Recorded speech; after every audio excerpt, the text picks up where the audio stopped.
Hi, everyone. Welcome to another episode of Women Like Me Stories in Business.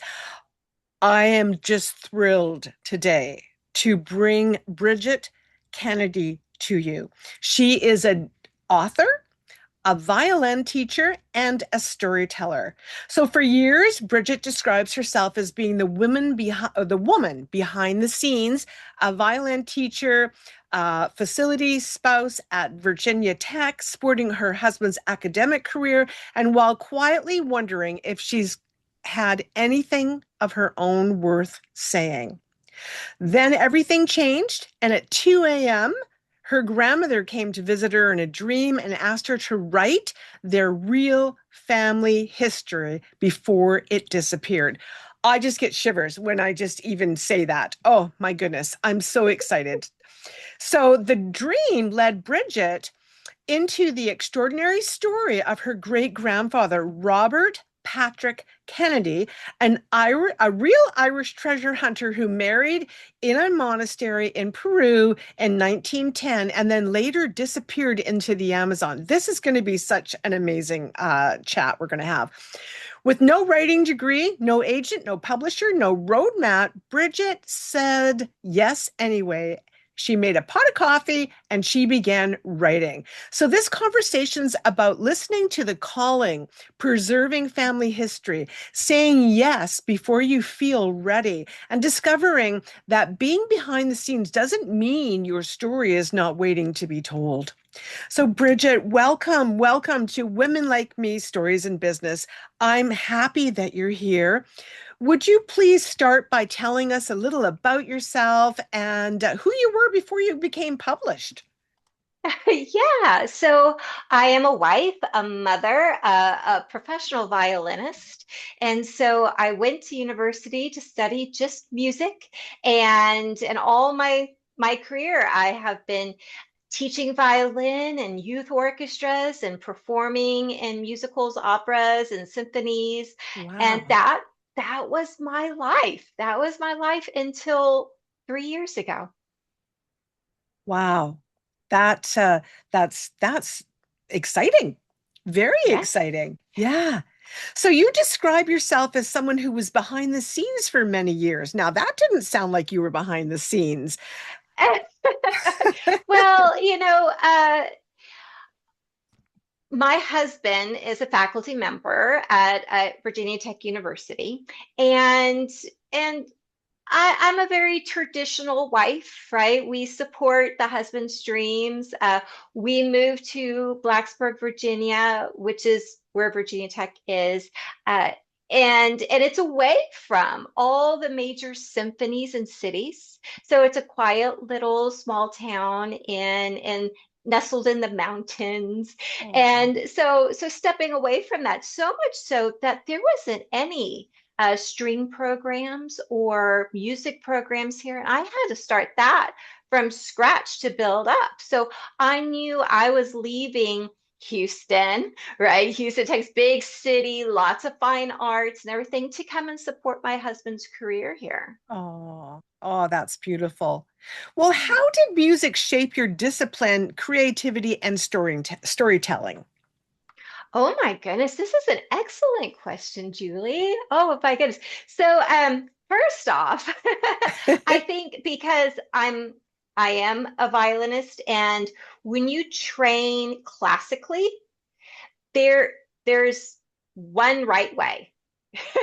Okay. And to play a note, to play the song correctly and truly, and all we get is feedbacks and corrections, critiques. And until we can get it to the perfect spot, that perfection. And when it happens, it kind of feels like you feel the soul of the composer matching your soul when it really truly becomes Mm. part of you. And it's a beautiful thing. But I took that experience of being constantly critiqued, and we don't take it to heart as musicians because it only pushes us to be better. So I took that ability to be critiqued and not be hurt into my writing. And so when I had friends and family like reviewing stuff for me, sometimes they were very afraid to express their opinion or suggest a different path for a character or whatever. And I'm like, oh no, give it to me, because I just want the best book to be delivered to the world. Oh, for sure. So Yeah. I'm sure everybody's just sitting on pins and needles waiting for me to ask the question. So I'm just going to ask it. Tell us about your grandmother and your dream. It was 2 a.m. I was already dead asleep, and she came to me. And it wasn't like a foggy vision or dream. I mean, she was there present. It was her face, her voice. Wow. And she woke me up, and she got right to the point, like how she always did. And she said, "Write our story." And I sat up in the dark and I thought about the words and what she was asking me. And I knew what she was asking me. She was asking me about to preserve the history of my great grandfather and all the tellings, like when the families gathered Oh, around the table at the holidays and special occasions, all yeah. of those tellings. But even when the family was gathered and I was hearing stories about my roots, um, when the photographs came out, they weren't properly labeled. And, some people forgot like the exact name of a distant relative. So I knew that every generation it was kind of slipping by, right? Hmm. The true history. And so she wanted me to preserve that. Wow. And I felt it in my heart so much that right then and there, I got up, I made a pot of coffee, and that was the easy part because it was almost like genealogy. It was writing the names and the dates, right? Researching, trying to Yes. get all the places and everything correct.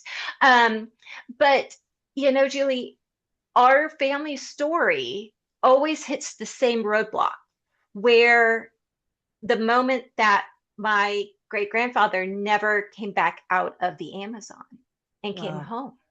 And that's when the family history crumbled apart and we lost so much. We lost, of course, him, but we lost all the connection to the his parents in Ireland. I mean, back in the day there was just not that connection. You couldn't just get the internet and look up and No. get the addresses back then. And so a lot of our history fell apart and it just left a huge hole in our hearts.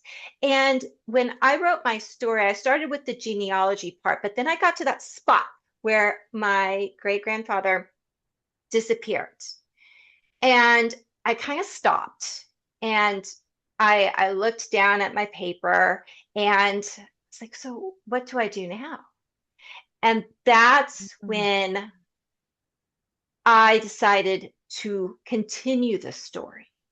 And so I wrote it where the kids, when they got old enough, they were able to find his journal and a hand sketch map. And they're like, let's put an end to this chapter. Let's find the clues, figure out what debt, and just kind of move on with our lives. And so when the siblings crossed into the magical borders of the Amazon, that's where all the fantasy happened because we don't know the truth about what happened to him in the Yeah. Amazon. We don't know what he saw. We don't know what he Hmm. found. We don't know what kept him from coming back home to us. And so, what I did is I allowed myself to write the Kennedy family in that gap.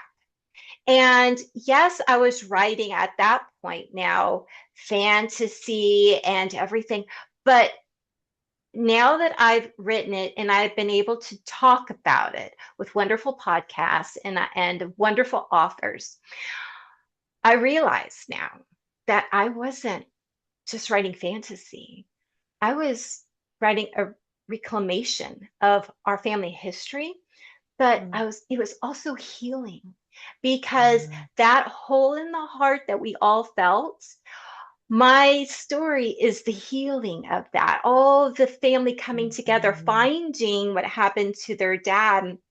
And and now that all my family has been able to read that, it kind of gives us a connection again, a unity. And I never thought that writing something like that would heal so much of what was missing in our lives. Wow.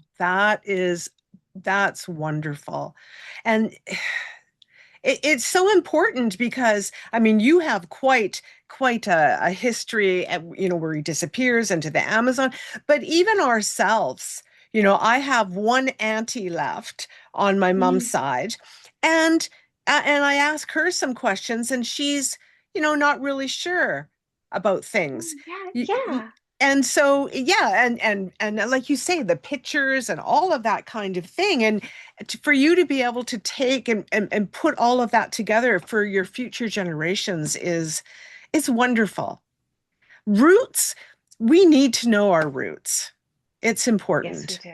Yeah, And that was the main part that it was like light being into my soul, because my daughter, she was teenager, and I thought she was old enough to finally truly understand where her ancestors came from. yeah. And our story, what they did in their time was remarkable. And I wanted her to know that if someday she feels the need to adventure and to go quest and to find something and to travel, that's her ancestors calling her. And I wanted her to Um, know that fact. And so to really figure out what your roots come from, everybody is yearning to connect and to know that they're part of a bigger picture, right? And to mhm. know what part of themselves is from what part of the family, that just that connection. And I think everyone has that yearning and that feeling. And I was so Mhm. proud that I was able to give that to my daughter, but also to all of my family as a gift of love for healing. Yes, absolutely. What do you believe happens when family stories are not written down?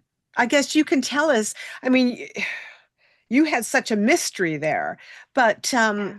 what happens, do you think? Uh, I think it eats away at us little Mm, by little. And when we lose that connection from our elders, and I think it kind of sets us in a drift a little bit. yeah. And I recently went back to Ireland, and I walked the streets that my grandfather walked, Oh, stood at the castle, right? Felt that wild Irish cold Atlantic air whipping through me at the cliffs of Moher, and breathed in everything that that was our roots, right? I felt the soil underneath my shoes. I just mm, really felt connected to the story and to my characters that I created into my book, and it just all blended and hit home for me.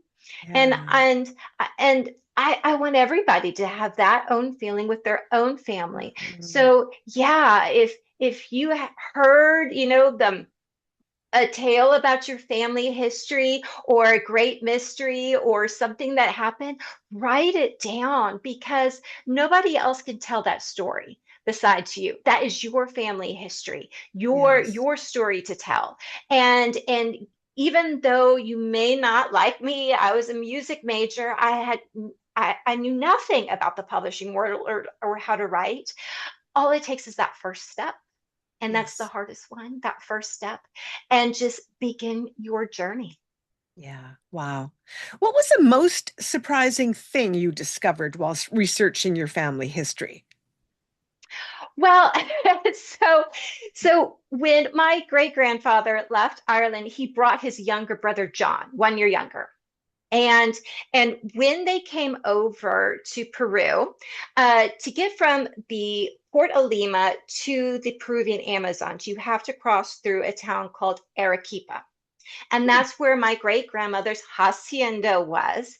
And they met there at the hacienda. They end up falling in love. But hearing the love story of these two just blew my mind away. And I wrote that Oh, into the novellas, the second part of my book. And hearing that love story, so a little teaser on here. The Rodriguez family in Arequipa was very wealthy, and they had like box seats, front row seats to their bullfighting ring. And so Ah. they decided to take the Irish brothers to see a Spanish bullfighting competition. And my great grandfather got so excited. He was jumping up and down, and he leapt right over the railing and landed in the dirt ring of the arena and fought the bull. Oh my And on goodness. one drastic pass, the bull, right, came by, and the whole arena was shouting "Gringo, Gringo," which means white guy. Yes.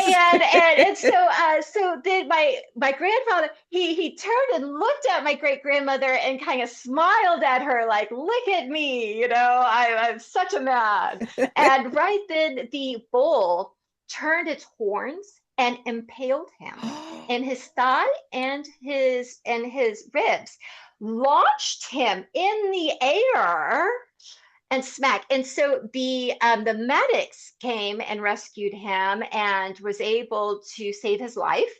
But he couldn't go into the Amazon like planned on the very next day because he had deadly wounds. Yes. So my grandmother, great grandmother, she nursed him back to health, and that's when they fell in love. Oh my So goodness. while she was nursing him back to health, his younger brother got the map and he was like, "Let me go and check with the local tribes in the Amazon and just see if this map is true, if it holds water, right? If we're on the Yeah. right track." So he went into the Amazons and he actually fell in love with a tribal lady. And he Oh. decided to live in the Amazon. And they got married and they had two daughters in the heart of the jungle, in the heart of the rainforest. And that's where they lived. So that's why when my great grandfather, when he healed, he had to go on those expeditions by himself. And it was the last Mm. expedition that he never came back. And so when he came back, nobody knew how to contact our Uncle John in the Amazon. And so that whole part of the family got lost. Nobody knew how to contact his parents back into Ireland. So hearing these stories, their love story, hearing the Yeah. story about my Uncle John in the Amazon, which is like mind blowing, it's Yes. crazy. But then I also learned that Robert and Eudocia, they had two kids, a cat, Catalina, my grandmother, and Robert the second, so Robbie. And so Robbie, true story, he continued the treasure hunting part tradition of our family, and he would take a tourist into the Amazon, and he actually found the famed mass of Incan gold, which proves that treasure still can be found to this day. And that mask lives in the Museum of Gold in Lima, Peru, to this day. Wow. So hearing all of these wonderful family history and knowing that we have treasure hunting, adventure, running, coursing through our veins, it's just fantastic to hear and to It it find out. it is just an amazing family history. Goodness sakes. And Wow. on my YouTube channel, I'm doing a fantastic series where I'm actually reading every chapter of the book, but I'm also sharing my full true history, and I'm holding up. I show the actual wedding pictures of Robert and Eudocia in Oh, 1910 at the monastery, at the hacienda. I'm showing the true pictures of Kat and Robbie, and wow. sharing our life with everybody during the Yeah. YouTube episodes. What Yeah. a gift you're giving to your future generations. I know. What a, Preserving that history. yes, yes. And just, it'll lift them up. It'll lift them up. I just know it. Wow. Well, how did you keep going with logical? Like, did you have any concerns that maybe you thought you were the wrong person to be doing this, or Well, you life, right? right? I'm a mother, I'm a wife, I already Yeah, had a career. yeah, And this was, where do we find the time to put on the extra hat? right? To Yeah. wear another hat. That was the huge challenge. Trying to separate the stuff. And I felt the mother guilt big time, right? Mm, So every hour I spent writing down this calling that I had. I felt it. I felt like I had to do this. But every hour, every day, every afternoon that I could have been with my family, I was locked away writing. And yeah. that mother guilt was huge Mm, to combat. But just to find that time to do it in the busyness of life, that was a huge challenge. yes. Yeah. For for sure. Mhm. And it takes time to write, to get it Mhm. all out, and especially when you're doing that kind of research as well. Yeah. It's not just about the writing, it's about the research and the history Mhm. and finding all of that as well. Wow. Well, so what was the hardest part of writing the story or writing the book? Imposter syndrome. Oh, Of course, I am a violinist. I write notes. I don't write novels. And who uh, is I to sit down and write a fantasy novel? I mean, imposter yeah. syndrome, big time. Those little Mm, negative lies that you tell yourself, right? They can feel so strong.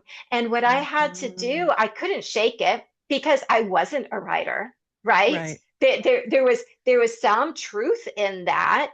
And so what I had to do is I had to push it way down, kind of lock it away. And I had to learn to be an author, learn to write, learn the craft through that doubt. And I kept telling myself that nobody has it 100% perfected before they even begin. Nobody knows every answer before they start their personal journey. And I had to say, Mhm. it is it is a learning experience. This is the experience that I'm going to get to write my book and to be able to make my grandmother smile at me at the end. And Yeah. so I had to do something with that imposter syndrome, and I just had to learn to push through it Yeah. and write with it.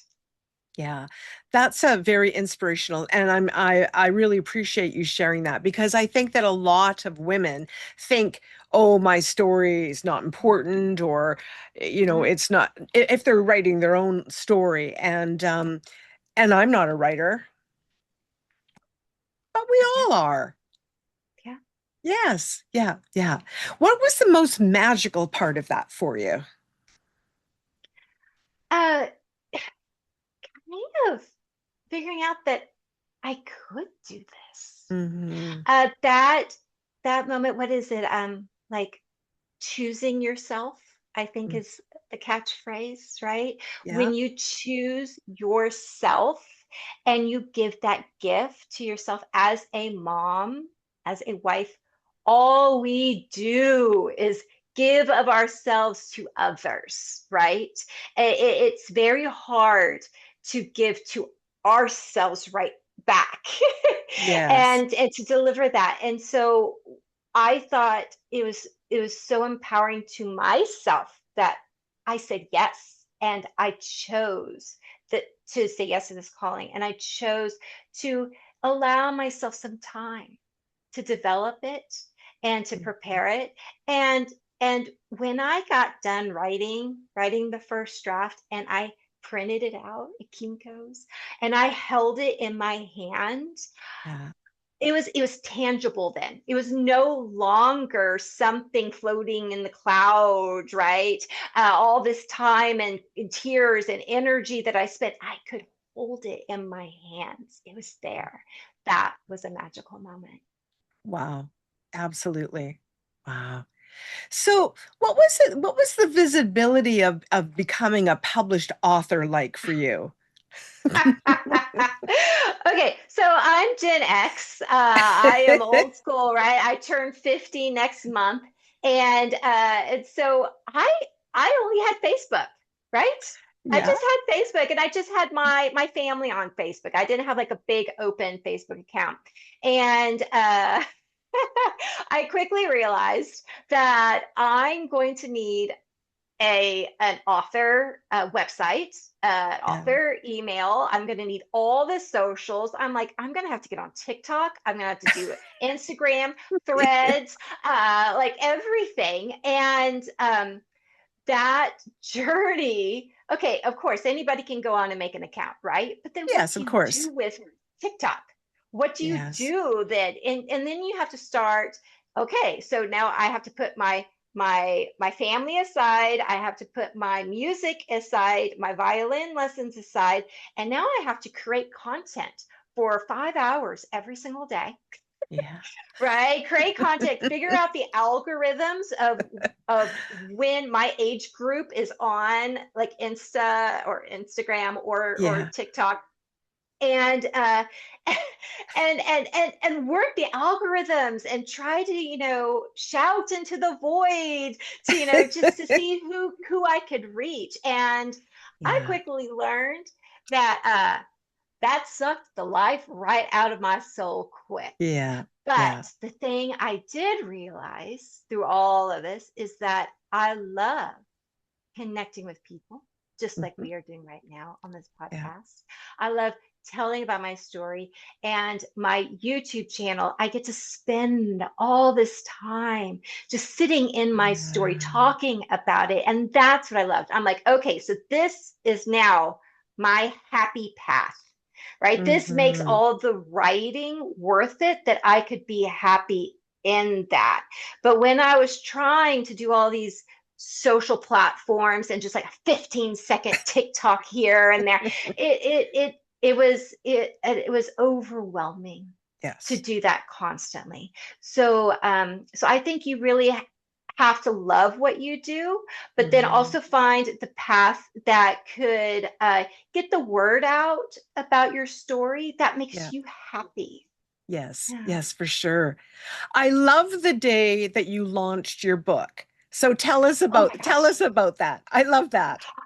I didn't launch it by my publishing house. I Okay, but the did. day it And launched. yes, I woke up on St. Patrick's Day on March 16th. And, I just kind of grabbed my phone and I look at it. I'm like, what do I need to do today? And I saw an email from Balboa Press and I was like, okay, let's open it. And they said, you're live on Amazon right now. And I Oh, just lost my mind. It was oh, such a shock. But my book is based on Irish, yes. right? So Irish myths and Incan legends. And on St. Patty's Day, the luck of the Irish was with me. And it Oh, was so with me because my book ended up getting on Amazon the first week it launched 75 5-star reviews, which is wow. like whoosh. And so I couldn't have picked a better day to launch a Celtic story. Oh, I loved that when I read that. I thought, oh my goodness, that what a perfect day. Yes. Absolutely the best day. Yeah. Oh, love it. So one of your messages is that being behind the scenes does not mean that you don't have a story worth telling. So why do you think so many women believe their stories don't matter? I think that it's like an onion. It has lots of layers to that. Mm, Because I think you have to first start at womanhood, and yeah, all that we do as women. yeah, That yes, busy life, right? And all the hats that we put on just to get by to the next day, right? And so we have that busy life structure, and to find time in that for ourselves is really hard to do. And then to that second part of that, that our story is worth telling. Well, the thing is that you're the only person that could tell that story. And yes, when you get down into the messy details, that nitty gritty, that's where that heart lies. But it takes a little time to peel back and figure out why that story is calling to you. So just Yes. like when I just started writing that genealogy, places, names, and dates, right? That was kind of the easy part. But then when I hit that wall where my family always hit the day that he disappeared, I had to figure out why my story, why my grandmother is coming to me on this, and why I feel such a need to do it justice. And it was that next chapter in the family, how the crumbled family then became resilient and pulled themselves up from their bootstraps and came together once again. And Yes. so I think you have to find the calling behind the story. Yes. For sure. Yeah. Absolutely. Well, what are some simple ways that that we women can start preserving our family stories before they Oh, disappear? yeah. I think, ancestry.com is Mm, fantastic to kind of yes. figure out where the roots came from. Talking to your elders, trying to get those old photographs that's in some dusty old box in an attic or a basement and going through it and trying to put it in some type of order and sense, and just writing down those stories that you've heard around the family table all your life. Yeah. Yes, absolutely. Well, what advice would you give to someone who feels overwhelmed about the idea of writing a book? Honestly, Oh,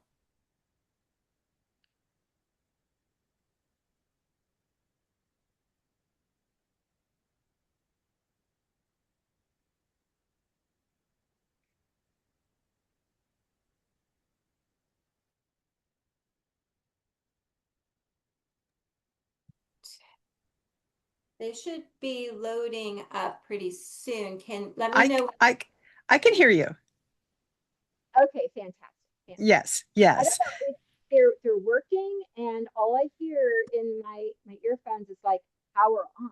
I'm like, oh, they were on. Oh, I powerful. don't know. I don't even know why they reset.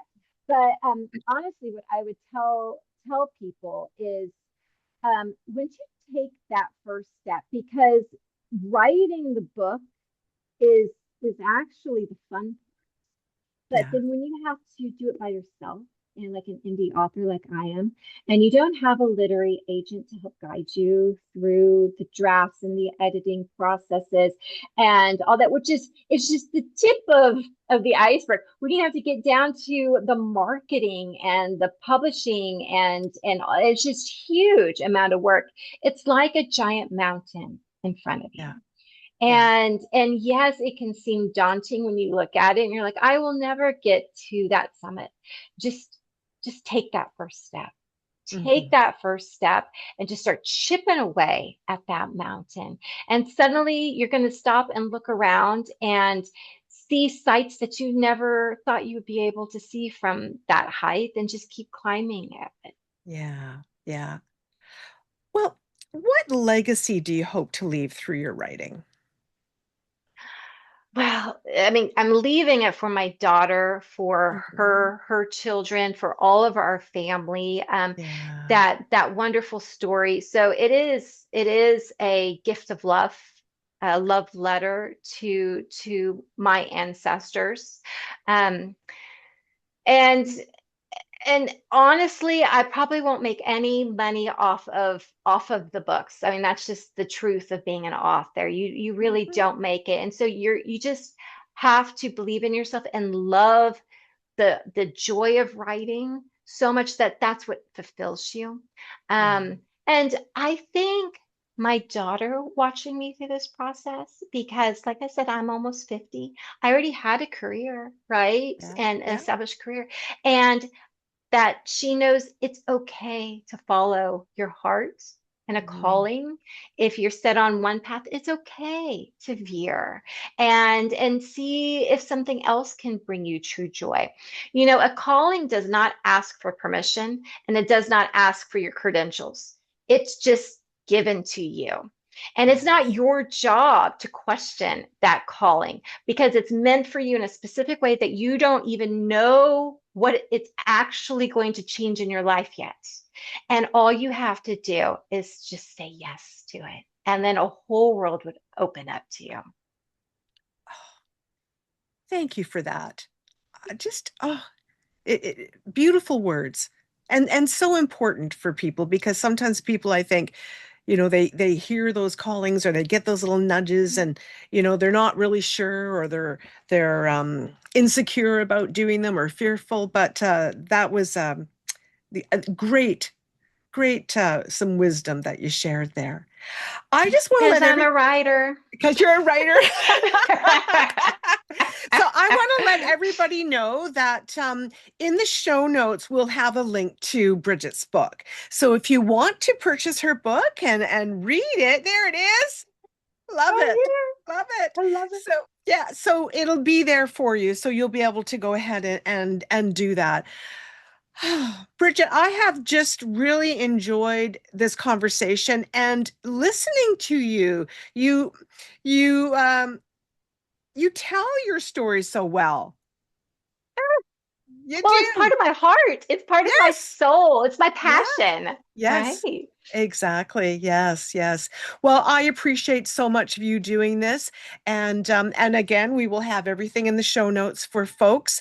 And I wish you all the best. And you've kind of encouraged me. I'm now thinking in my mind here, I should start to jot some stuff down before I'm gone and nobody knows.